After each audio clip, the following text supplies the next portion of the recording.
Recorded Books and One Click Digital present Agnes Grey by Anne Bronte. Narrated by Virginia Leishman. Chapter 1. The Parsonage. All true histories contain instruction, though in some the treasure may be hard to find, and when found, so trivial in quantity that the dry, shriveled kernel scarcely compensates for the trouble of cracking the nut. Whether this be the case with my history or not, I am hardly competent to judge. I sometimes think it might prove useful to some, and entertaining to others, but the world may judge for itself. Shielded by my own obscurity, and by the lapse of years, and a few fictitious names, I do not fear to venture, and will candidly lay before the public what I would not disclose to the most intimate friend. My father was a clergyman of the north of England, who was deservedly respected by all who knew him, and in his younger days lived pretty comfortably on the joint income of a small incumbency and a snug little property of his own. My mother, who married him against the wishes of her friends, was a squire's daughter and a woman of spirit.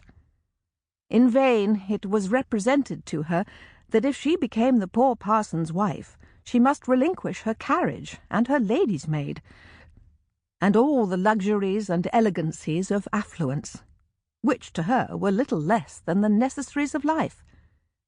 A carriage and a lady's maid were great conveniences, but, thank heaven, she had feet to carry her, and hands to minister to her own necessities. An elegant house and spacious grounds were not to be despised, but she would rather live in a cottage with Richard Grey than in a palace with any other man in the world.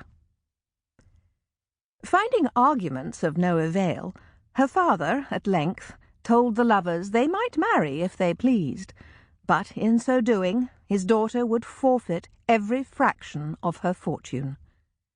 He expected this would cool the ardour of both, but he was mistaken. My father knew too well my mother's superior worth not to be sensible that she was a valuable fortune in herself, and if she would but consent to embellish his humble hearth, he should be happy to take her on any terms, while she, on her part, would rather labour with her own hands than be divided from the man she loved, whose happiness it would be her joy to make, and who was already one with her in heart and soul.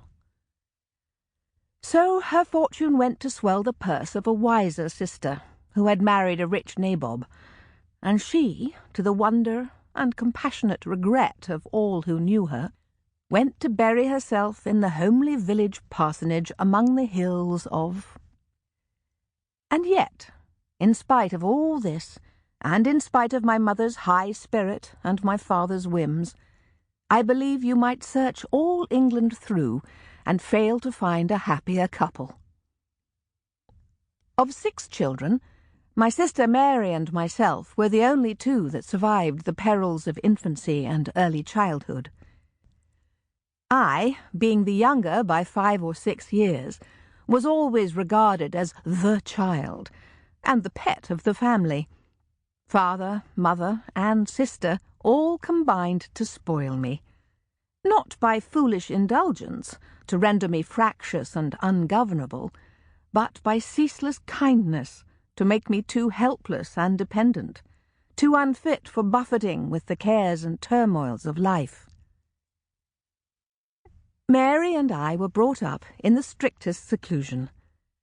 My mother, being at once highly accomplished, well-informed, and fond of employment, took the whole charge of our education on herself, with the exception of Latin, which my father undertook to teach us, so that we never even went to school. And as there was no society in the neighbourhood, our only intercourse with the world consisted in a stately tea-party now and then, with the principal farmers and tradespeople of the vicinity, just to avoid being stigmatized as too proud to consort with our neighbours, and an annual visit to our paternal... Sample complete. Ready to continue?